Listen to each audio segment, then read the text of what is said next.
Hi guys, कैसे हैं आप सब। स्वागत है आपका आज के इस नए वीडियो में। मेरा नाम है अंकित और आप देख रहे हैं साइंस शाला।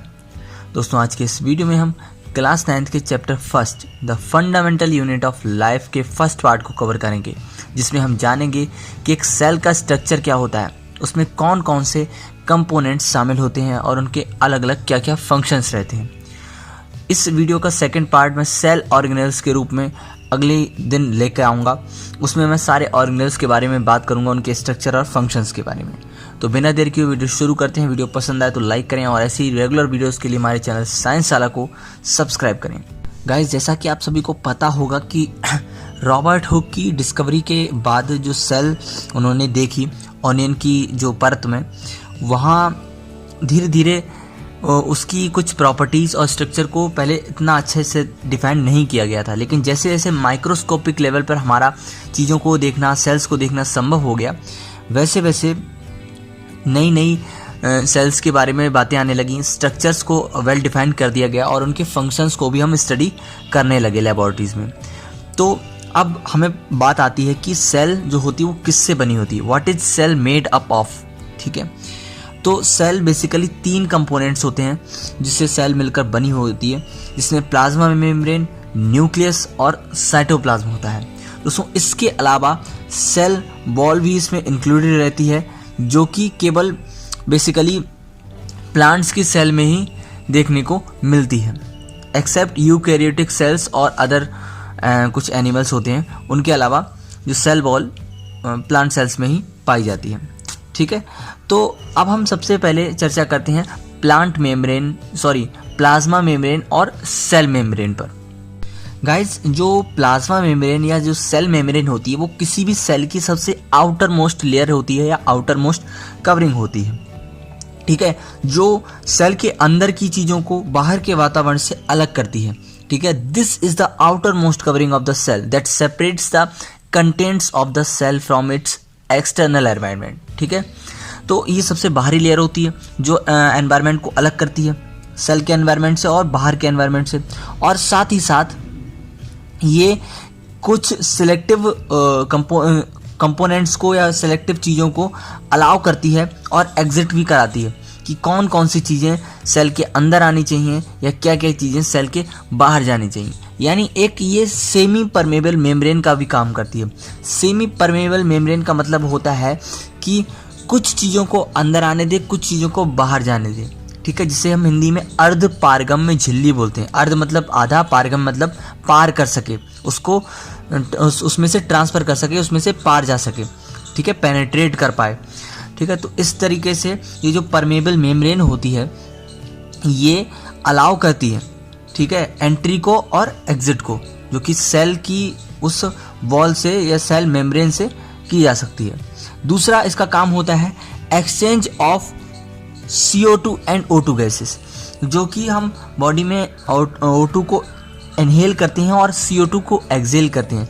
तो जो हमारी सेल होती है वो अपनी प्रोसेसेस के बाद प्रोसेसेस के लिए O2 को इनहेल करती है और उसके कंप्लीट होने के बाद जो CO2 होती है उसको बाहर निकालती है जब सेलुलर रेस्पिरेशन कंप्लीट हो जाती है। तो इसका भी एक्सचेंज जो होता है वो इसी प्लाज्मा मेम्ब्रेन के ही थ्रू हमें देखने को मिलता है। इस प्रोसेस को कंप्लीट करने के लिए ये डिफ्यूज़न प्रोसेस का यूज़ करती है। डिफ्यूज़न प्रोसेस जो होती है दोस्तों वो कंसंट्रेशन पर बेस्ड होती है। ठीक है, तो इसका जो फ्लो होता है वो हायर कंसंट्रेशन से लोअर कंसंट्रेशन की तरफ रहता है। दोस्तों, जब सेल में सेलुलर रेस्पिरेशन चल रही होती है तो सेल के अंदर CO2 की कंसंट्रेशन हाई होती है कंपैरिजन टू सेल के बाहर। तो जब जो कंसंट्रेशन जो होती है वो सेल के अंदर हायर है तो उसका मूवमेंट सेल के बाहर की तरफ होगा। तो इस तरीके से CO2 सेल से बाहर निकल जाती है डिफ्यूजन प्रोसेस के थ्रू।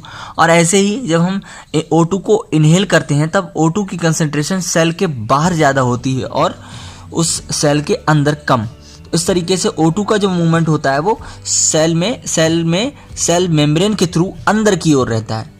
ठीक है, सेल मेम्ब्रेन के थ्रू अंदर की ओर रहता है। तो इस तरीके से डिफ्यूजन प्रोसेस के थ्रू जो सेल होती है उसके अंदर CO2 और O2 का एक्सचेंज कंप्लीट हो पाता है। तो सेम यही प्रोसेस एक्सचेंज ऑफ वाटर के साथ भी होती है।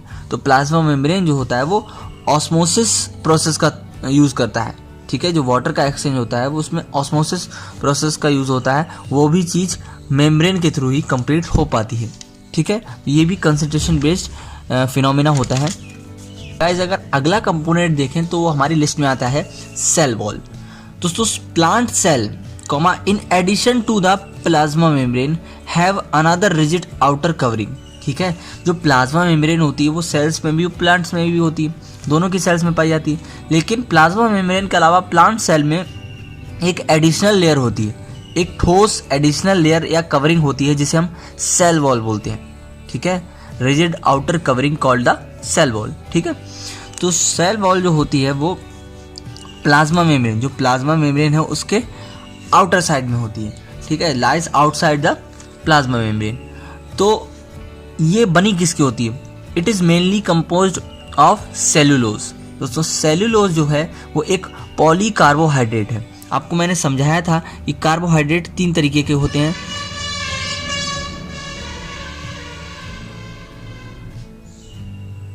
आपको मैंने समझाया था कि कार्बोहाइड्रेट 3 तरीके के होते हैं, जिसमें एक मोनोहाइड्रेट, डाईहाइड्रेट और तीसरा पॉलीहाइड्रेट।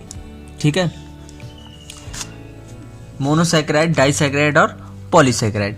तो जो पॉलीसैकेराइड थे उसके 3 टाइप थे। आपको मैंने समझाया था कि एक था ग्लाइकोजन, एक था स्टार्च और तीसरा था हमारा सेलुलोज। तो उसी सेलुलोज से मिलकर इसका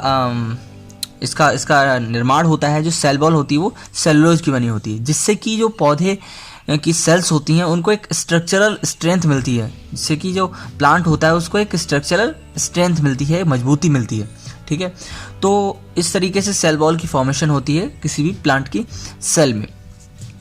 अब आगे ये बता रहा है मान ली कि when a living plant cell loses water, जब भी कभी आपको पता है कि प्लांट से जो लगातार ट्रांसपिरेशन की प्रोसेस होती रहती है, जिससे कि एक्सेस ऑफ वाटर रिलीज होता रहता है। तो when a plant cell loses water through osmosis, तो ऑस्मोसिस की प्रोसेस के थ्रू के चलते वाटर जब भी लूज होता है, देयर इज अ श्रिंकेज और कॉन्ट्रैक्शन, यानी कि जो सेल वॉल है या जो हम कह सकते हैं सेल मेम्ब्रेन होती है उसकी, जो उसमें क्या होता है थोड़ा सा श्रिंकेज आता है, कॉन्ट्रैक्शन आता है, उसका साइज जो होता है वो थोड़ा सा कम हो जाता है और उसके अंदर जो पाए जाने वाले कंटेंट्स हैं वो थोड़े से सिकुड़ जाते हैं।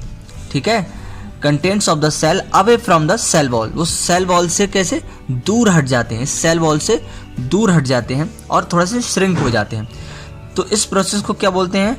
प्लाज्मोलाइसिस। क्या बोलते हैं? प्लाज्मोलाइसिस। ठीक है, तीसरा नंबर आता है न्यूक्लियस का। तो the nucleus has a double layered covering called nuclear membrane. तो न्यूक्लियस के ऊपर एक डबल लेयर मेम्ब्रेन की कवरिंग होती है जिसका नाम होता है न्यूक्लियर मेम्ब्रेन।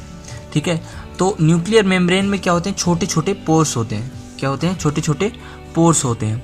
तो क्या करते हैं कि उसके अंदर के मटेरियल को अलाउ करते हैं कि वो अंदर जा सके या बाहर आ सके, यानी कि that allows the transfer of material from inside to outside. आपको पता है कि जो न्यूक्लियस होता है वो किसी भी सेल की बेसिक फंक्शंस और उसकी कैरेक्टरिस्टिक्स और साथ ही साथ उसमें पाए जाने वाले सारे कंटेंट्स की फंक्शंस को कंट्रोल करता है।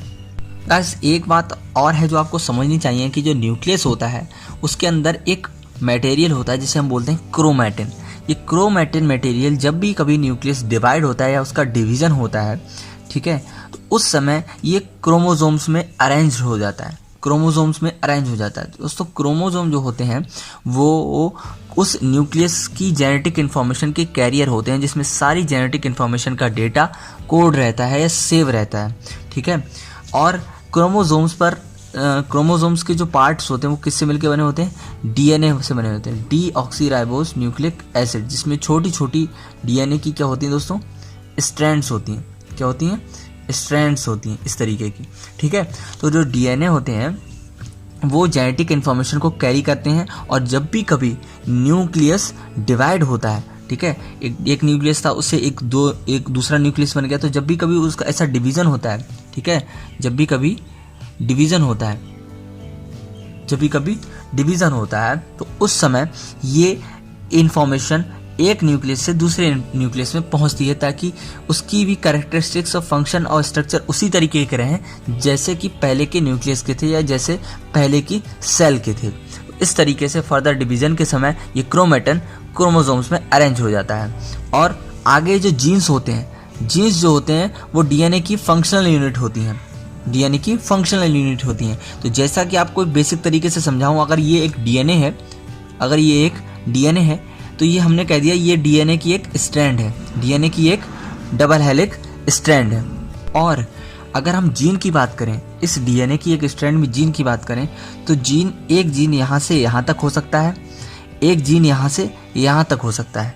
तो बीच में एक कहीं से छोटे से छोटे सेपरेट पार्ट्स होते हैं वो जीन्स कहलाते हैं, जो किसी भी सेल के जो कंटेंट्स होते हैं उसके फंक्शंस और उसकी कैरेक्टरिस्टिक्स को, बेसिकली कैरेक्टरिस्टिक्स को कंट्रोल करते हैं। और बेसिकली जीन्स जो होते हैं वो किसी भी सेल की या बॉडी की, हम ऑर्गन की बोल सकते हैं, जो कैरेक्टरिस्टिक्स होती हैं उसको कंट्रोल करते हैं।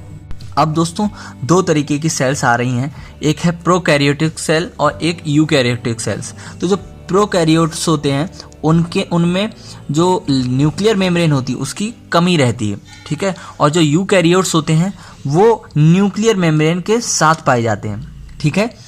और चौथा नंबर जो आता है वो हमारा आता है साइटोप्लाज्म का। साइटोप्लाज्म एक फ्लूइड कंटेन होता है प्लाज्मा मेम्ब्रेन के अंदर, जिसमें सारे के सारे सेल ऑर्गेनेल्स अटैच रहते हैं या उसमें समाहित रहते हैं, ठीक है। जैसे राइबोसोम है, हमारा ईआर है और बाकी सारी चीज़ें हैं जिनके बारे में हम सेकंड पार्ट में डिस्कस करेंगे, उनके एक एक फंक्शंस को समझेंगे, जानेंगे।